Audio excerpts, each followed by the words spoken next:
Hello, and welcome to the third episode of the series of talks about ultrasound-guided regional anaesthesia. So today we're going to talk about recognising different tissues and some of the artefacts that are commonly seen when using ultrasound. So there's an illustration of what different tissues look like, essentially. The key ones we need to know about, obviously the nerve, which, as we've seen, and we'll talk about a little bit more, look a little bit different centrally, where they look hypoechoic. That is, the centre of them looks like there isn't any reflection, so they look a bit like a hollow vascular structure. And the peripheral nerves, which look hyperechoic, they've got bright signal, they're anisotropic, so they look different depending on the angle of incidence of the ultrasound beam, and they look essentially like a little bundle of spaghetti. We need to contrast them with tendon, which do look similar. And then you'll be familiar with veins and arteries, which are anechoic, so there's no signal from the centre of the vein. Veins are obviously compressible, arteries are pulsatile. And then again, we need to sort of tell the difference between fat and muscle, which are both hypoechoic, so not a great deal of signal, but with irregular hyperechoic lines, more regular in muscle than fat. And sometimes to tell the difference between those two, we just need to look at where they appear on our picture. And finally, bone, which has a very bright hyperechoic surface, but with echo shadow behind it, because it acts as a barrier to the ultrasound. So first off, peripheral nerves. We've seen this image before. So there's the nerve right in the middle of the screen. This is the median nerve.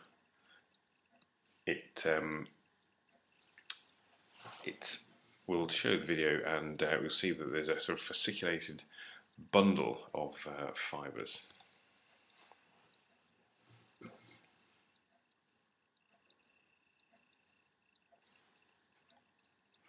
And the next slide, we'll just look at the difference between a nerve and a tendon. We've seen this clip before. So just both the nerve and the tendon coming proximally. The tendon sort of disappears into muscle, and the nerve is a reasonably constant diameter throughout its length. Again, here we're looking at central nerves. This is the right interscalene groove. We've got the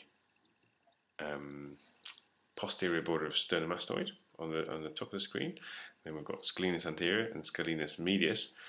In between the two, there's the interscalene groove with what look like sort of hollow cystic structures, but which are in fact nerves. And we know that they're nerves because there's no Doppler flow in them. So I'll just play that film.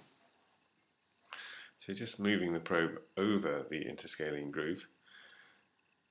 There's no flow in them, so that confirms that they're nerves and not vessels. There's no flow in them.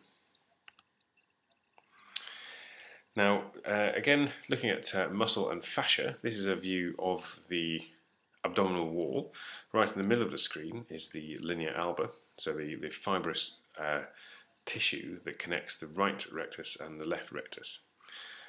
We'll go through this video and stop it occasionally just to point out some things. So we're going absolutely the centre of the abdomen now. So the probe is moving to the right.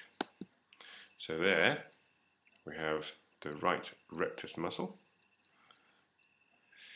and behind that there's peritoneum, and in this area here you'll see bowel moving. So we're going right around the abdomen on the rectus muscle. So there's the lateral border of the rectus muscle into aponeurosis, and from there the three muscle layers of the abdominal wall develop. As you can see, the muscle layers with fibrous sort of fascial layers in between them.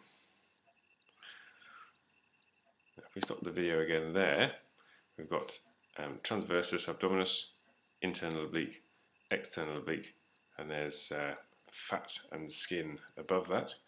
Now here is the posterior border of transversus. So this is where we're aiming for, this tissue plane here, when we do a transverse abdominis block.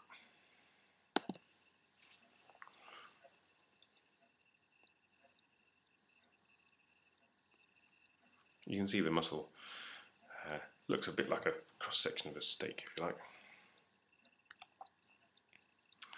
So again, blood vessels. You'll all be familiar with the appearance of blood vessels from using the ultrasound to achieve central venous access. But in this diagram, we've got this is the right femoral artery. So there's the femoral nerve, femoral vein rather, there medially, and the femoral artery. And then if we just play this one, you'll see that the femoral vein compresses quite easily, and the femoral artery doesn't compress. And if were we to put Doppler on, you'd get flows in opposite directions from these two vessels. And the next one, we've got both femoral vein, femoral artery, and then muscle and fascia. So there on the right side of the screen is iliopsoas contracting. So you can see there's muscle and fascia layer over that.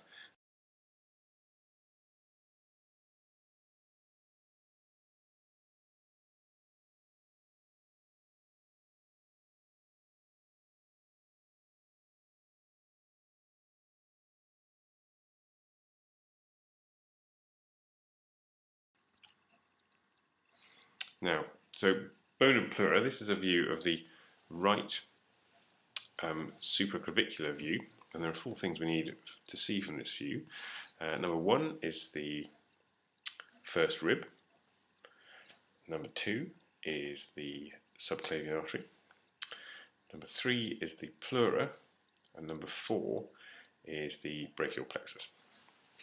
So what I want to illustrate from this area, obviously we've got first rib here, and behind the first rib there isn't any echo signal, so we know that that is first rib with echo shadow.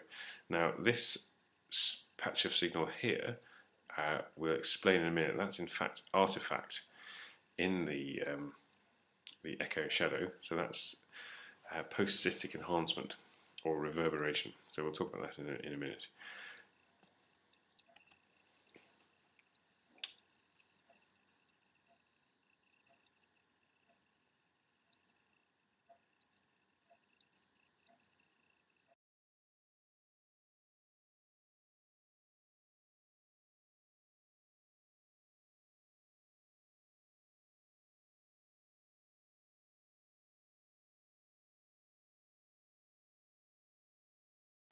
So what we were talking about post-cystic enhancement there is, if you look at, this is the femoral artery that we saw before.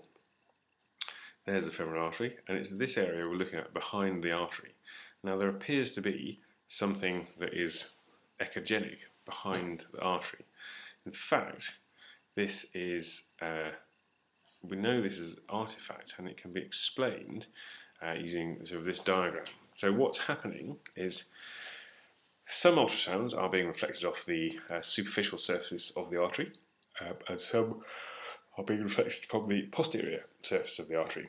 There are, however, some ultrasound waves which are being reflected from the posterior onto the anterior, back to the posterior, and then up again. So effectively making the beam length, the length that that beam has travelled before it gets back to the probe, longer. So the probe only knows how deep things are by timing how long it takes the signal to get back to the receiver. So if the signal bounces to and fro in the vessel, the machine interprets it as coming from behind the artery. So that's post-cystic enhancement.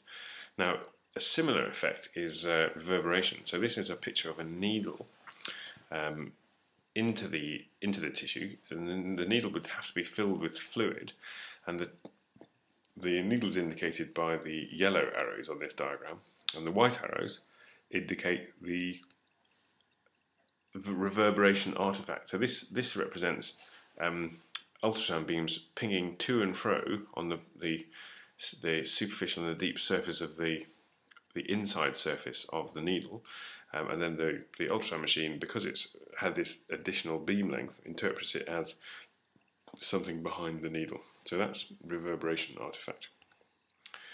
Now, anisotropy. This video shows the median nerve and the flexor carpi ulnaris tendon, and it shows how they appear and disappear just simply by tilting the probe to and fro. So they're both appearing, and in a minute both disappearing, just by tilting the probe. So anisotropy just means that the structure looks different depending on the angle of incidence of the ultrasound beam.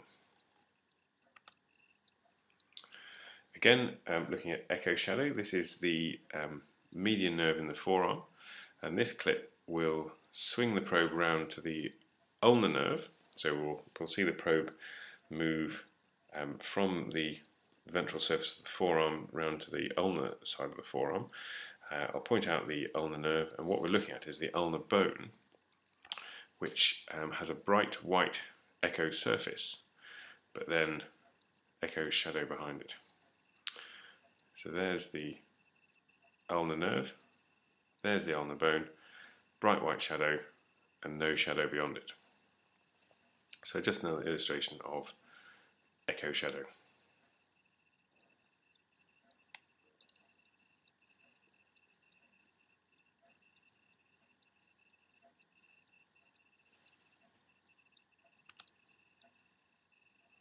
And here, back to the first rib. Again, we've got echo shadow behind the first rib, with some post-cystic enhancement or some reverberation artifact. You can see that's distinct. First rib is distinct from pleura. And finally, the so-called air artifact. Essentially, air artifact is when you haven't got complete contact with the probe and the skin. So this part of the probe is not in contact with the body. So that's why there's air artifact.